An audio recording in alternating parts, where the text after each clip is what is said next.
Exactly. And we just know. And when something doesn't feel quite right or whatever, we might not call it intuition, but often afterwards we're like, oh, I had that little feeling.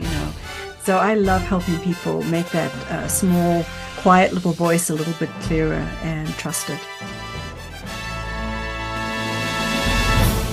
Cue music.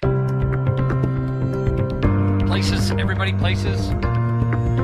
We're starting in 3, 2. Welcome to the Autoimmune Hour, where we look at the rise of autoimmune disorders. I've brought together top experts that range from doctors, specialists, nutritionists, researchers, and even those recovering from autoimmune to bring you the latest, most up-to-date information about autoimmunity and how to live your life uninterrupted. Thank you for joining us here on the Autoimmune Hour with Sharon Sayler. Always seek sound legal, medical, and or professional advice regarding any problems, conditions, and any of the recommendations you see, hear, or read here on the Autoimmune Hour, Understanding Autoimmune, and Life Interrupted Radio. Join the Autoimmune Hour's Courage Club. Sign up now at understandingautoimmune.com.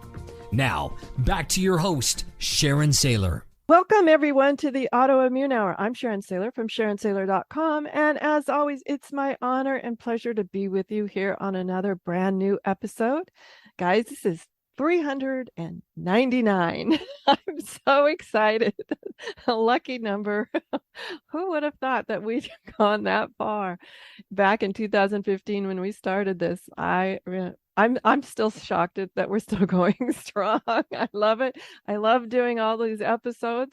My team here said, Sharon, we're coming up on 400. I'm like, wow. So this show and next show, I invited some of our most favorite guests. And tonight I invited Bev Martin back. She's an intuitive coach, and she is a gifted intuitive and a skilled professional coach, as well as an amazing speaker. She has this wonderful gift for accessing divine wisdom and the wisdom of communicating in clear, practical ways. She's awesome. And I asked her, because I've talked with her over the years, and she's helped me cultivate accessing what my body wants and needs. So communicating with myself in a different way.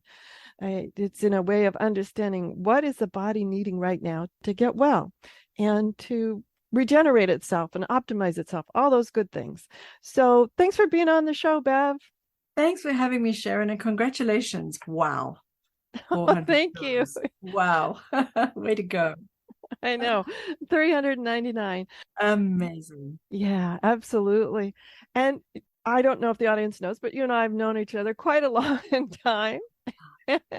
I always love your guidance in helping me understand how to do my own intuition. I know you're an amazing intuitive yourself, but what I love about you is you train others how to tap into that same. Exactly. Oh, what is it? Is it an energy field or what is it? I don't know. I think of it as a well of knowing. When I have a reading, once in a while, not very often, but when I have a reading, how do I know that reading was helpful and wonderful and right on? Because it matched what I already knew, right? So that's what I love when I do intuitive work with people, is helping them see, like, you knew this. I'm just helping you see it. I couldn't possibly have better knowledge about you than you do yourself. So I just have the flashlight. So I love for each person to know that their own intuition is working perfectly and how to crank it up a little bit. I love that. You know what came to mind was the obvious isn't obvious until somebody comments on it. Right? Exactly. And we just know. And when something doesn't feel quite right or whatever, we might not call it intuition, but often afterwards we're like, oh, I had that little feeling.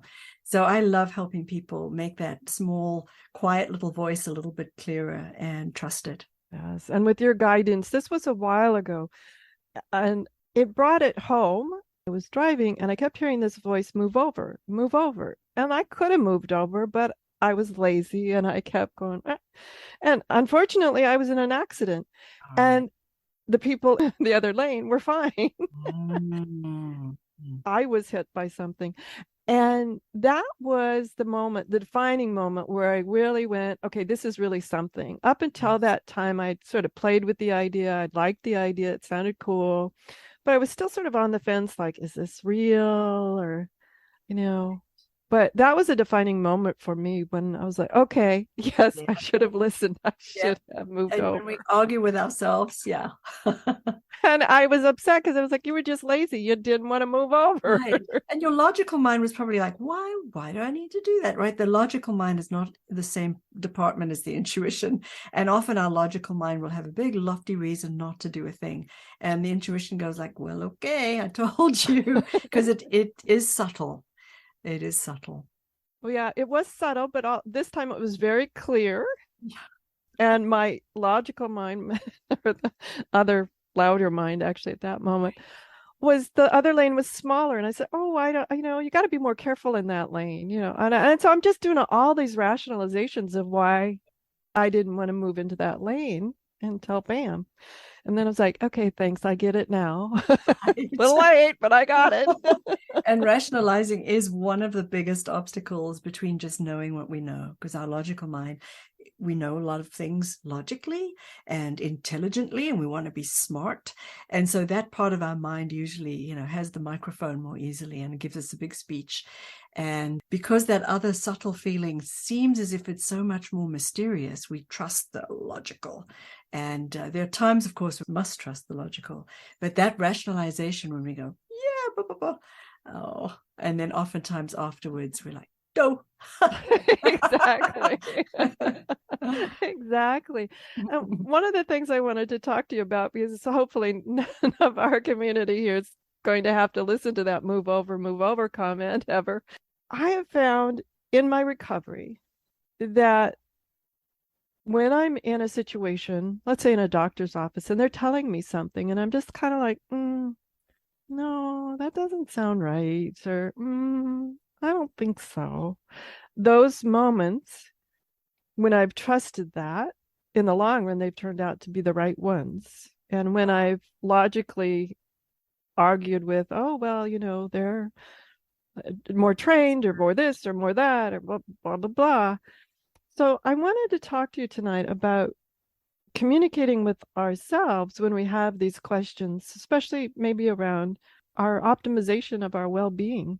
Yes. We're here about how do we continue to grow and strengthen ourselves and optimize our being. And I have a strong belief that if we do something to help ourselves every day, even if it's small, that sometimes those turn out to be the biggest things. And even in the case here, who would have thought? I just started with one little podcast, and here we're at 399. See? So to me, it just builds them up upon itself each time we add one little thing. I think that's really true. I want to talk about trusting, knowing, communicating. I'm not sure the words I want to use. Maybe all three of those. How do we do that? Well, I would say trusting is probably the end result of continuing to respect your perceptions and to test it out. So we get to a place where we can trust ourselves more and more. And to get there, we want to first really listen. And of course, the intuitive mind, unless you are also a medical professional, the intuitive mind will typically use metaphor. Because, it's unlikely that we get a printout that goes, here's the levels of, homocysteine in your blood, blah, blah, blah. It's not how the intuitive system would do it. But metaphorically, we speak in metaphor all the time. We might say, I just feel sluggish, or that doesn't feel right, or, and to stay with it and go, stay with yourself, almost as if you were talking to either a person of another culture or a younger child. When we listen patiently, we say, this is not my first language, but I know you have something to tell me that's really important. So we're listening with that respect to say, okay, body, I'm here with you. What can you tell me? And the most clear things, I think, will be that sort of thing when, no matter how well-meaning a professional gives a certain course of action and your body is like, no.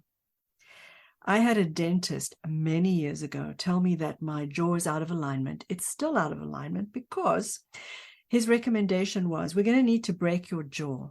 And I was like, you are? He's like, yep, it's not quite in alignment. And so I asked this question. I was like, well, if we don't do that, will it give me problems in the future? He said, I am a dentist, not a fortune teller. And that's when I was like, oop, I'm out. I'm out? Because that's a very reasonable question. You're going to do what now? Well, what will happen if we didn't do that, sort of thing. So that's a bit of an exaggerated and clear, like, no, thank you. Well, my version of that, would you do that on your child or your spouse? Oh, And if they say yes or no, yes. I had that happen once. I said, would you do that with your wife if this was and he said no. And I said, okay, that's my answer. Well, honest and said no.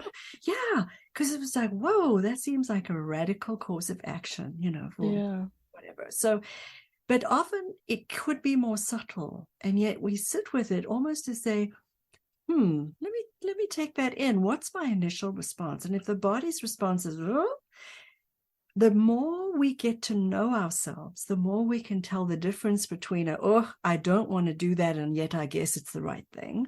It's different feeling, perhaps, to nope. Right. So the more we, like any other relationship, we start to learn the way that we might relate with ourselves and listen with respect. Ask questions so that there's insight. In other words, almost like asking the body, can you tell me more about that? What will happen if? One of the ways to check that, and this is a very broad brush stroke, but we start here, is really almost like that game we used to play as kids. Are you warmer, warmer, warmer? Oh, now you're hot, right? So we're measuring, do I feel more and more at ease and more relaxed, or more tight? And so oftentimes something as simple as that could be, here's the consideration or the course of action that's been proposed. Do I feel like, do my shoulders go down? Does the breath, something in the body is going, okay. Or, now, obviously there's shades of meaning and there's more to consider, but at the very broadest stroke, one way to check with yourself is to go, does this give me more air? Do I relax? Do I feel more at ease? Or does some part of me tighten up, almost as if it were a no? I don't mean to imply that we're using the body to make the decision, because we make the decision, but we gather the data that the body gives us before we make the decision. Yeah. And so I want to separate that out, this idea of sort of the original, maybe you're hearing something and you go into shock or confused, or surprise. That's different too. Yes. To me, the intuition part, the quieter knowing part, sometimes comes a little bit later after I'm out of this. You said what? Exactly. That's, to me, that I want to make clear that it's just so clear. That's not my intuition that goes, you said what? Right. No, that's probably, a reasonable question. Could you do that again? But oftentimes intuition will need like a little bit of time. Because of that subtlety and that gentleness of it, you want to have at least a bit of time to sit with yourself and go, how does that sit? I mean, we use that language. How does that sit with me? Does that feel right for me? Something that could be absolutely right for someone may still not be right for myself, right? So the intuition is continually assisting you to know thyself. I love that you bring that up, because for me, the one thing I found, especially in my healing journey, is I found some amazingly brilliant healers, medical professionals, whatever words you want to put on them. However, it wasn't right for me. Just after I sat with it, I went, no. I mean, I appreciate gratitude, what that experience, what was said. It was maybe giving me more information to help me make a better decision, like a more in-depth decision instead of a snap decision. But I think for me, that's the part that I appreciate, is understanding that we're not saying you got bad information. Sure, you could, but a lot of the medical professionals I run into are actually speaking from their knowledge and their years of experience and everything else. But the one thing I've learned in all of these episodes is, even with all that knowledge, every single person is very, very different from somebody else. Absolutely. It's a study of one, right? Yeah. So if you have a medical professional who will listen to your still small voice with as much respect as you do, hang on to them. We're familiar with this phenomenon. Doctors often sort of joke about how a patient will discuss what's wrong. And then just as they're leaving, they call it the hand on the doorknob syndrome, hand on the doorknob, they'll say, oh, it's probably nothing, but there's also this. And some doctors say, that's the thing, because perhaps the patient didn't know that that was actually a really significant piece. That's often how the intuition will come up. It'll be that little thing, be like, I don't know if it's anything, but maybe it's this. We want a medical practitioner who will listen to that. I'm not sure if it's anything, but it's often those subtle things, especially because we're not doctors, if we're the patient, but being willing to respect that inner feeling or that inner sense to say, this may not be, medical textbook, but it matters to me. And I've noticed this, so I'm aware of that. It would come up so much more often if only we could say, because people say, oh, it was just a dream, or oh, it was just a coincidence. And I think often when we're really listening to ourselves, there's no such thing as just a. It's like, I think it was my own dad that had a dream, and he was the most likely to say just a, because he was not a great fan of anything that was not, measurable, scientific. But he had a dream that pointed out to him that he had a bowel obstruction. Wow. Yeah. So he had a dream. He said, I dreamed I ate too many oranges. And, and when he went to check for something else, it's like, oh my gosh, he had a bowel obstruction. So, even things like that, that's one way that the unconscious can get our attention. But all the better if we sit down and say, what do I know? What do I know about this, or what insight can I have about such and such? Yeah. If we consult with our intuition, then it doesn't have to get too dramatic to get our attention. Oh my goodness, I love that. Quick question. I'm just thinking if some people are going, oh, just to have a moment to ask that question. Right. So what are some prep things that we can do to make sure that we're in that place of being able to receive whatever messages come through? Because I know sometimes I might have this little feeling in the back, like something's knocking on the door and I just don't have time to stop and pay attention. So how can we set the stage for being more receptive? Paying attention would be key. And it's as simple as being intentional. Every day, I know for me, the day doesn't start until I've had my tea. And so even just sitting we're like that together. It's like, hold the presses, tea first. So any ritual or ceremony or anything that you do regularly, in that moment, just sit quietly and just go like, is there anything I could know? Is there anything I could know about? So that you're just taking a minute to ask, is there anything that I could know about this little ache? Is there anything I could know about that? So it's a curious opening. If you have a ritual like listening every day, even for just a few minutes, or journaling, which I'll talk about as well, then you're keeping the flow open, and you're not just expecting, almost like a friendship where you chat every day and you have tea every day. You're up to date with each other as pals, right? What some people do accidentally with their intuition is they ignore it for 15 years, and then they're like, hey, intuition, what's the deal?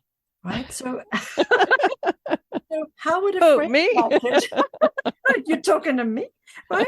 So keeping the channel open doesn't have to take a lot of time. It's just intention that just says, hey, what do I know? How am I feeling?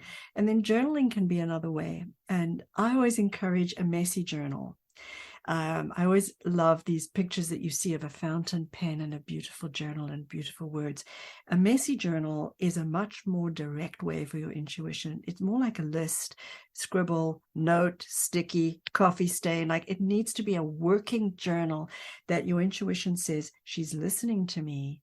And when she sits down with that pen and just writes morning pages kind of thing, or vision, or sets an intention, this is a way for me to alert this person to something that they might want to know or have insight on.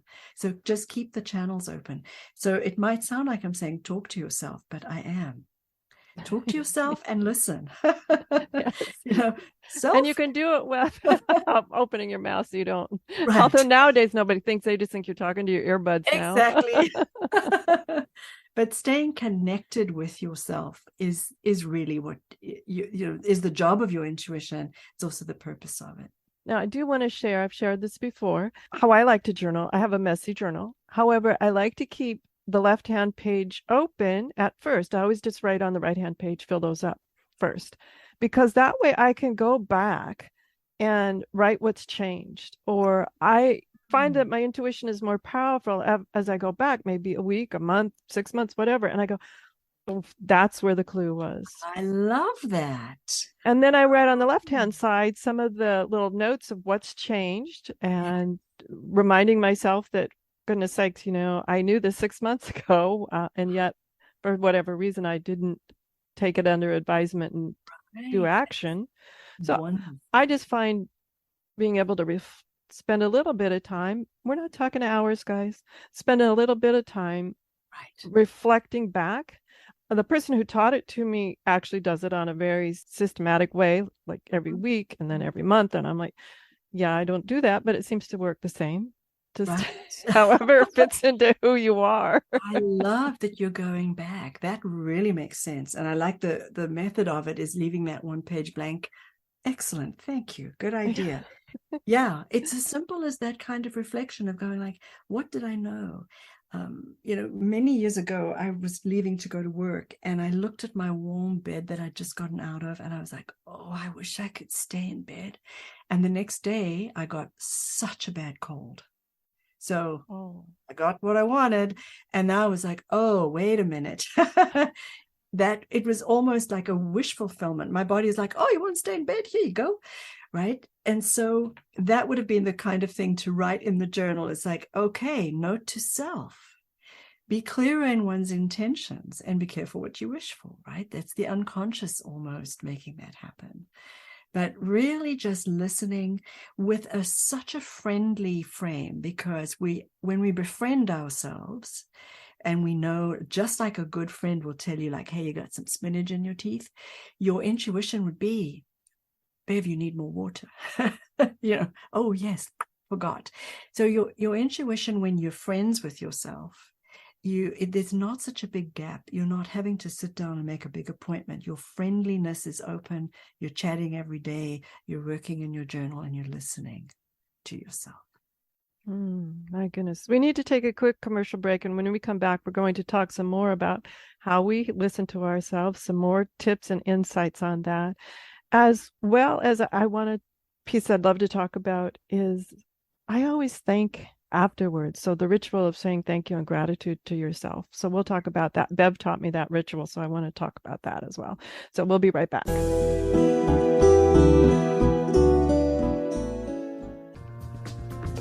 Life Interrupted Radio will return after these messages from our sponsors.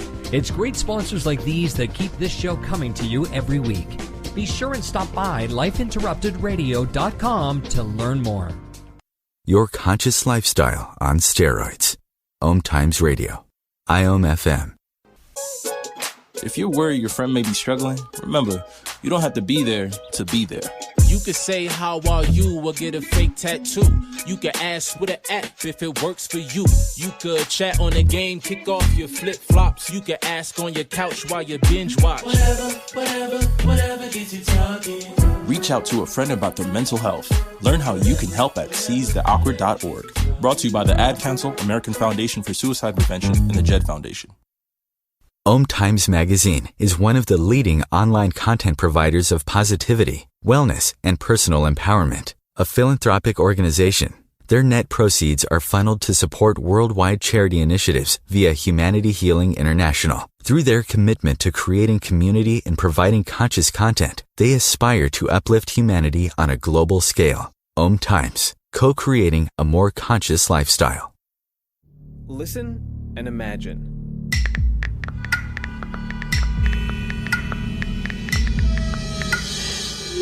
It takes 5 seconds to send a text, and for those 5 seconds, you're driving blind. Life is worth more than a text. Stay alive. Don't text and drive. Visit StopTextStopWrecks.org, a message brought to you by the National Highway Traffic Safety Administration, Project Yellow Light, Noise, and the Ad Council. Hi, this is Sharon, and of course you know me from here on the Autoimmune Hour. Maybe you don't know I'm also an author. My latest book is for kids. It's Pinky Chenille and the Rainbow Hunters, a winner of a 5-star Reader's Favorite Review. It's perfect for your early reader and a great bedtime story for your young adventurers. Check it out over at pinkychenille.com. That's PinkyChenille.com. See you there.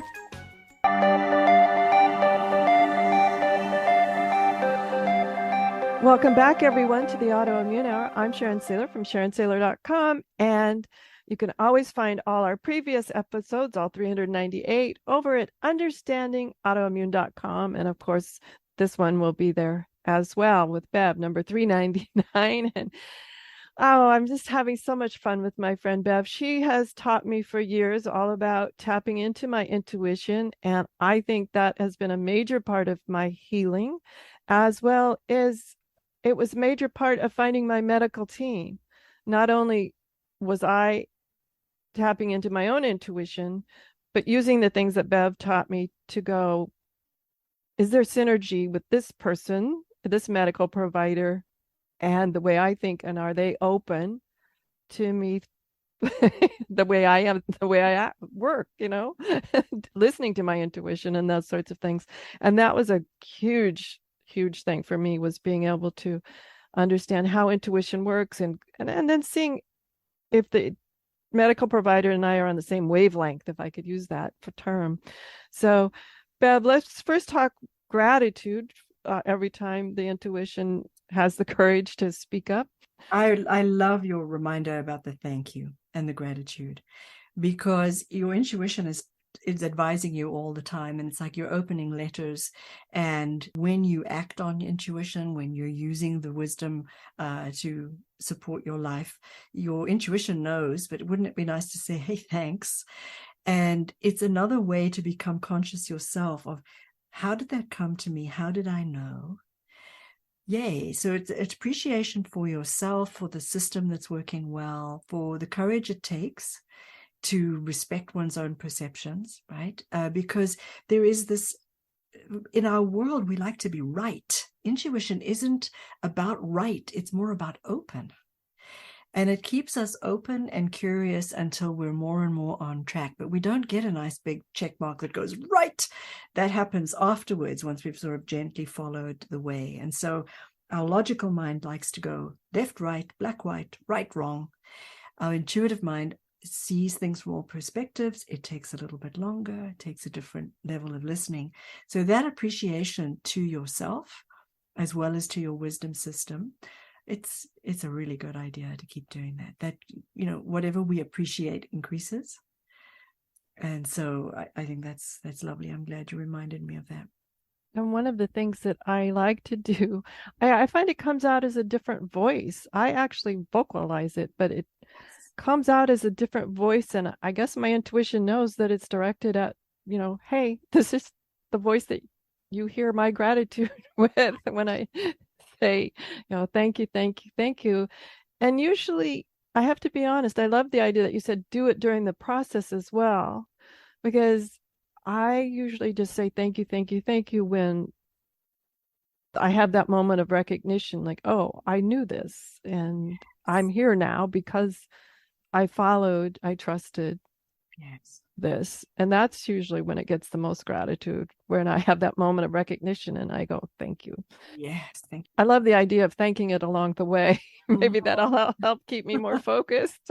Yes. And all the studies that they've done about gratitude, when we're in gratitude, we are much less likely to also be afraid at that same very moment. So there's so many good reasons to have that state of gratitude as a good place to hang out in. Oh, I didn't know that. Well, that's great. I'll hang out in gratitude more often. Yeah. Well, I think we're making different chemicals. And of course, when we, for anyone with a chronic pain, chronic disease, gratitude is often the last thing we're thinking about or feeling. So it takes a bit of a stretch to go, now I got to be grateful. However, when we are, even if it's just, I'm grateful for the warmth of my bed, I'm grateful for the steam on my tea, I'm grateful for what, we have to look in a certain direction to find our gratitudes.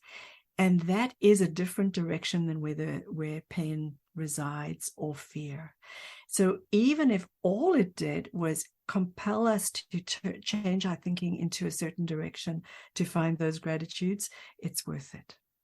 Yeah. And I've been there. I remember many mornings I woke up and I just was grateful I woke up. Yes. And grateful that I was breathing right then and there and that my eyes opened. Yes. And it's not easy. I want the audience to know, Bev and I understand this is not easy. No. However, it's really well worth the journey.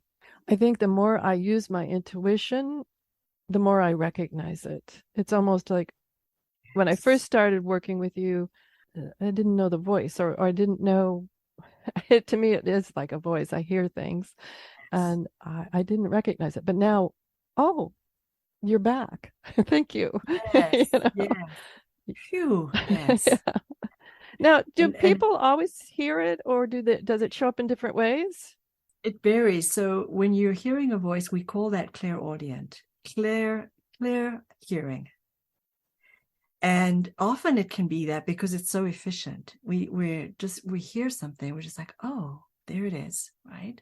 And it'll either be slightly different than your own voice or feel familiar, but we know like it's loving, it's kind, it's supportive. Some people are more clairvoyant, and so they're seeing.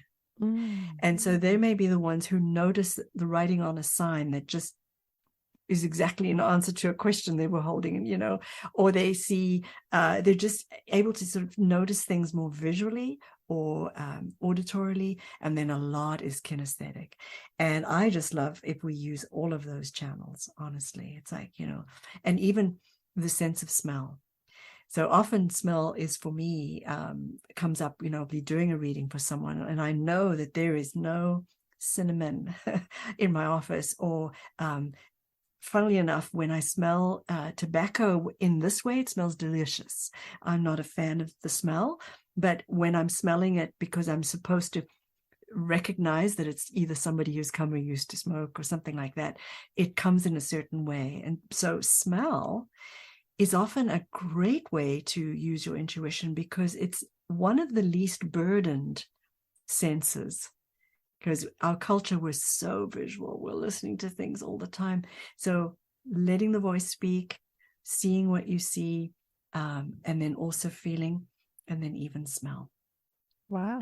But yeah, it's so, yeah. I hadn't thought about the smell part. I'll have to pay more attention to that. Yes, it's fascinating. And of course, smell is direct. The olfactory sense is direct to the brain. So it's one of our most surprising senses, and maybe the one that our intuition uses that channel, because we may not be doing everything else on it, unless you're a perfume maker or something. I love that it's the least used channel. I hadn't thought about that. Very often. But yeah, so it'll be one of the senses, and one of the ways to use the body as an indicator. Your body is the best indicator, because it's wherever you are, there you are in your body, is to take a moment to consider when you did use your intuition. So I believe intuition is working perfectly and can be improved. Consider a time when you knew what you knew and it was in alignment. It was really right. And you might even notice, like, how is my body when I know? You could even use something that you absolutely know for sure, like the day of the week or something silly like that, to go, when I know, what does my body tell me? Yep, that's right. How does my body tell me when it's like, I'm not sure, right? And so I'll do this often when I teach. We'll have a room full of people, and we all stand in our I know. Typically, we'll see shoulders are down. Breath is more, there's more fluidity or movement in the body. There's something in the I know that moves. Then when we say, okay, now think of something like, I don't know, I'm unsure. Something typically tightens. Either shoulders go closer to the ears, breath gets shallower. Somewhere in the body, there's a kind of a tightening. So when we can, each person do this for themselves, it'd be slightly different for each person. But if you begin to track, like, every time I'm not so sure, I get a really stiff neck in my teeth, right? So once you determine for yourself, what is the way that my body goes, no, not so sure. We don't have enough information yet, or we're not happy yet. How do I know? And when you've determined that for yourself, as well as the contrast, then you can check, where are my shoulders when I think about making this decision? Up about my ears, I need more information. I need more reassurance. I need a whole lot more before my body's going to sign off on this decision. So just that yes, no of the body can be really helpful. How do we know? Maybe it's not a clear yes or no. It's just a screeching brakes or something. I don't know what comes to mind, but maybe it's not as clear as yes, no. I'm like, okay, oh my goodness, my shoulders are up to my ears, so maybe that's my no, but or is that just my logical brain arguing with me again? I don't know. No, it just says you need more information because something is not right yet. And so in the same way as we might comfort a younger child, we might be like, this child's not happy yet. This younger part of me, and it's not younger in terms of chronological, but it works differently than the logical mind. And so, something's just, we're not buying it. And so we then say, well, I need more information or more reassurance from another angle or a different place, that then I can check with the body, like, how's that? Do you like that more? Right? Sometimes it's even just in terms of time. When I would use my own body as indicator in things, it's like sometimes it's just like these things are right, but it's like you want it by when? What if we spaced it out a little and gave myself a week instead of a day? And the body goes, much better, right? So sometimes it's things like that is just more about like self-preservation or ease that our soul is concerned with, that our productive in the world part might balk at. But the soul says, take our time, breathe, go easy. I do want to be sure not to give the impression that we're letting the body make the decision, yes, no.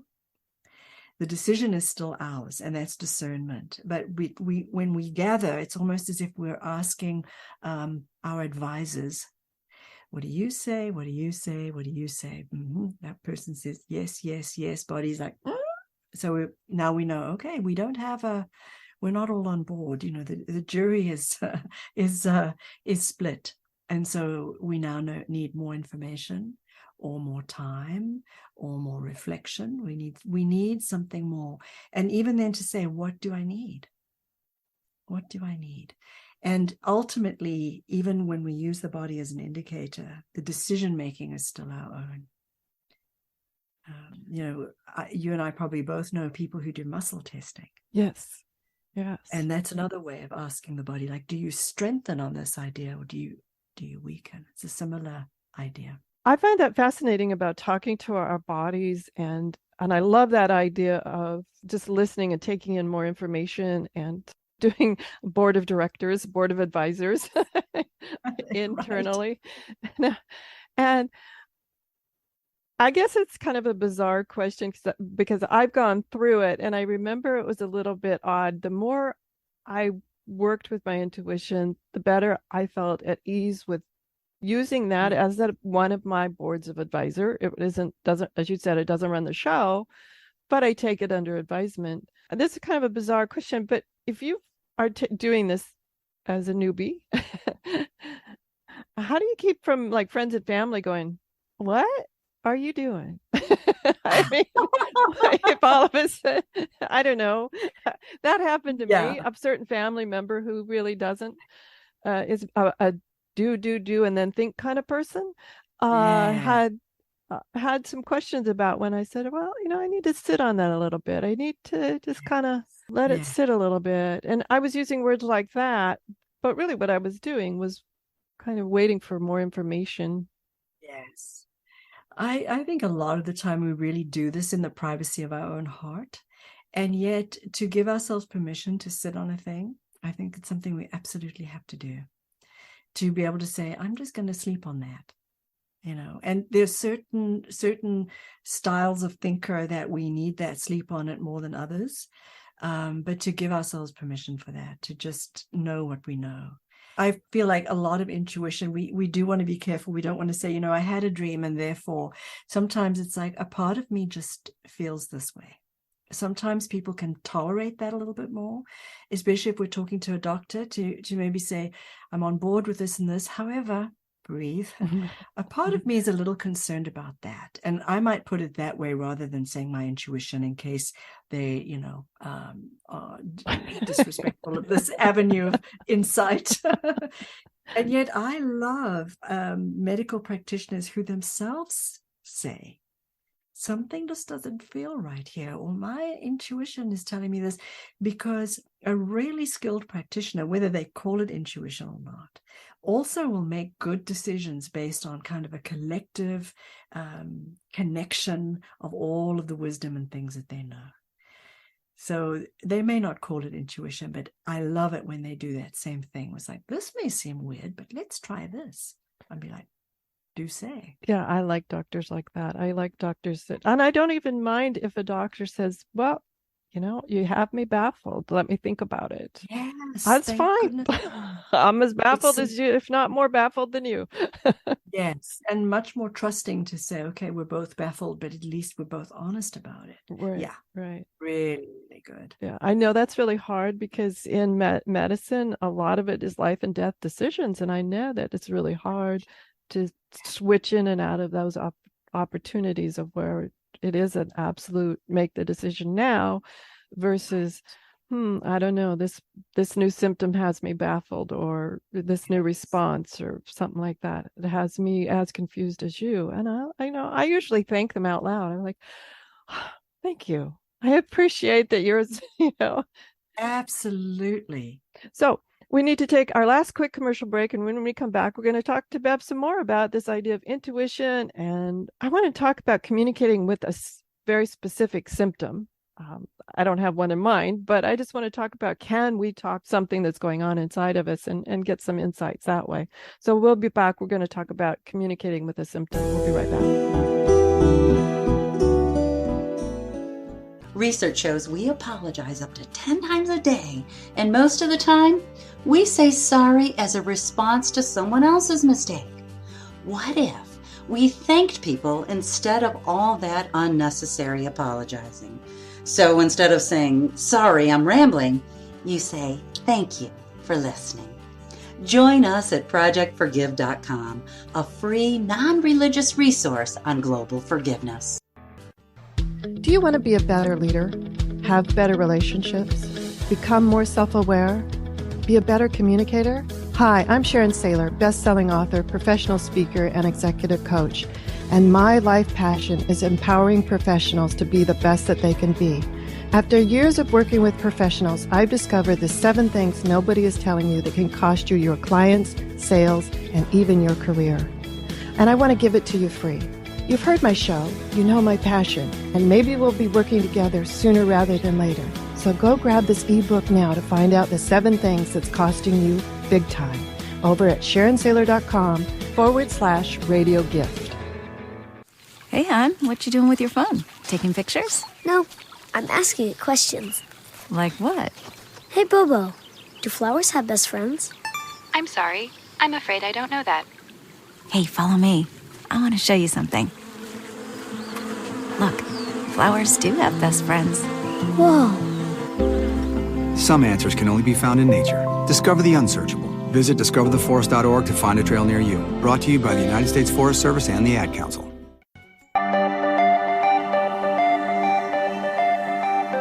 Welcome back, everyone, to the Autoimmune Hour. I'm Sharon Sayler, and we're here with Bev Martin from bevmartin.com. And she is an intuitive coach, as well as she's a gifted intuitive herself. And she is just a skilled professional in things beyond intuition. And one of the things I love about her is she's also an excellent communicator, whether it's outward to the rest of us, or I want to talk about, how do we communicate with specific symptoms? Like maybe we're going along really fine, and then all of a sudden something happens and we're like, okay, is there something I need to know? Are we talking to our intuition then? Or are we actually asking the symptom? Like, what's this about? It's the same. We're really asking our intuition to help us shed light on a symptom. And typically when things are chronic, when something's been happening for quite a while, because as you know about the power of the unconscious mind, we are not just a physical body. We're a physical, mental, emotional, spiritual, and medicine, of course, will chop those pieces up into various departments, but our body didn't get that memo. Our body is all and everything. So when there's a symptom, typically one that's lasted for a little while, that we're curious about, like, what does the symptom want for me? Now, that is a challenging question to ask, and it's the right one. But typically when we have a symptom that is usually inconvenient, it's messing up our life one way or the other. It's either inconvenient or embarrassing. Like, there's not a symptom that we're like, oh, good, I'm really happy to see you. Seldom, right? If ever. But go ahead. If ever, unless it's the one that shows up so we didn't have to take the math test. Right. So when there is a symptom, to ask it really, what do you want for me that's good? And in an endeavor to find out, like, what is this symptom? If it has only the physical body at its disposal, how might it get my attention? So the premise is the soul is wanting to get our attention all the time. And the body is one of the most efficient ways to get our attention. Of course, hot plate, owl, we're paying attention. So with a chronic symptom, we ask that symptom, even though you're being, embarrassing or restricting my life in some way, if you wanted something good for me, I wonder what it would be. So even just as a frame, so for example, I'm helping you not have to take the math test, right?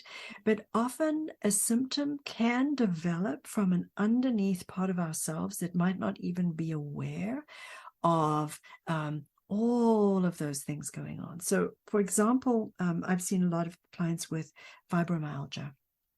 And that's one of those conditions that if a person saw 5 different healers, there may be 5 different ideas on how to work with that.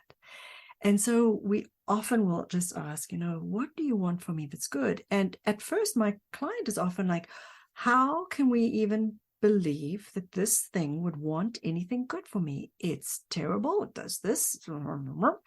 And so that's one of the biggest challenges, is like, if it did, we can't know that but if it did, what do you want for me that's good? Now, we're asking for a global, what do you want from me that's good, rather than what do you want from me that's good by making this happen? It's more, if you could be in charge of an outcome for me symptom, what do you want for me? And often, surprisingly, it'll be things like peace, healing, calm, something that we're often will say, but the thing that you want for me almost seems exactly the opposite of what's happening because of the symptom. So we sit there with the symptom and ask, what do you want for me that's good? And then we take that, say it's peace, and we ask, is there any other way that I could get peace for myself in this example? And be really open. Now, typically, if we're working in the right realm, the intuition might bring forward something that would not necessarily be easy to do. It might take courage. Often it will use that as a way to bring something to the surface that we might not want to look at, but we asked. So we could go for years with a chronic symptom and years later go, because I had that, these positive things came as a result. We're wanting to, in a little bit of way, speed up time by asking, hey, symptom, cut to the chase. What's your curriculum for me here? And it's often good to work with someone who can assist you to ask those questions, because, we can seldom find a solution with the same level of thinking that created it. And so having a fresh perspective can often help.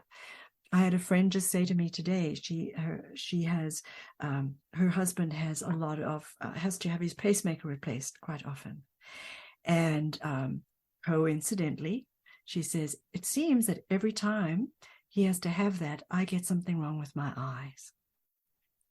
And then she said, I suppose my woo-woo friend is going to say there's something that's really hard for me to look at when that happens. And I said, oh, I don't know any woo-woo friends. We just laughed. But it can be something like that. It's like, okay, vision issue. What do you want from me that's good? I'm trying to help you not have to look at something that's really hard to see, for example. So Louise Hay's work would be a useful adjunct here. Some of her work is very much aligned with this. But the main thing is, if you're asking a symptom to shed some light for you, assume it means well, ask it with respect, and give yourself time to go, if that part of me wanted this for me, is there any other way that I could gain that for myself without being ill or having this particular symptom? So it's a very gentle inquiry. And it's part of just listening to the intuition. And that particular one may bring up something that we're like, that's a bit of a surprise. But it comes because we asked. I love that. And the times that you've taught me this before, I just wanted to add to that is most often it's not instantaneous, that it comes over time. It sort of, for me anyway, it's like an unfolding. I'll get a little hint of something and I'll go, oh, that was interesting. Maybe that's useful. I'll put that in my useful file. And then some other thing will appear or scent, or somebody will say something, or who knows? I hear some quote out of a movie and I go, oh, that I needed to hear that. Yes. That is exactly intuition, where something gets your attention. Oh gosh, 3 different people have mentioned vitamin such and such. Maybe I should ask my healthcare provider if can we test for that or something like that. Yes, get curious. But I would say the main thing is you're your own friend. You're befriending yourself, and you're asking the symptom in a way. It's like, if you had a gift for me, go on. What is it? If you had a gift for me, what could it possibly be? Oh, I love that. We're just about out of time. We just have 2 minutes left. Whenever I get with Bev, we could chat all afternoon. So we just have 2 minutes, Bev. I love that about the gift. If you have any other parting thoughts, that's fantastic. And how can people get a hold of you? Thank you. I would say one quick parting thought is have a mantra. Something that, like, my soul has got my back, or my intuition is working perfectly. Something that you can say to yourself that just reassures and reaffirms what you would like to feel more certain about. And I would love to help with this. Often in Africa, healers are the ones who overcome their own, they become well, and then they know that they're a healer. So there's that. And I am at bevmartin.com. You can find me there. And that's the best place to find out more about me and what I would love to do with you and your audience. Thank you. Thank you so much. And just a little point there, maybe you didn't notice, it is a South African accent. If you're wondering, Africa, where'd that come from? That's right. Her homeland is South Africa. So thank you, my dear friend Bev, for all of your insight and for all of your years of helping me on my healing journey and my journey of intuition and understanding intuition and being able to put it into action in my life. I so appreciate you. And everyone, join me next week. We'll be celebrating 400 episodes as well. And little surprise, little hint, we'll have Sarah Payton on for that one, which she also has a beautiful way of tapping into our inner knowing. And I think that's what Bev helps me do, tap into my inner knowing. So everyone, have a great week, whatever your adventures. Drop me a note on some of your inner knowings. Go over to Understanding Autoimmune on Facebook if you want to. Drop me some notes there. Love to get it there as well. And understandingautoimmune.com is where you can find all our other episodes. Thank you. See you next week. Enjoy. The information provided on the Autoimmune Hour, Understanding Autoimmune, and Life Interrupted Radio, including the websites understandingautoimmune.com and lifeinterruptedradio.com, plus social media, is for educational purposes only. What you read, hear, and see on the Autoimmune Hour, Understanding Autoimmune, and Life Interrupted Radio, and its websites, and other media outlets is based on experience only. The information should never be used for any legal, diagnostic, or treatment purposes.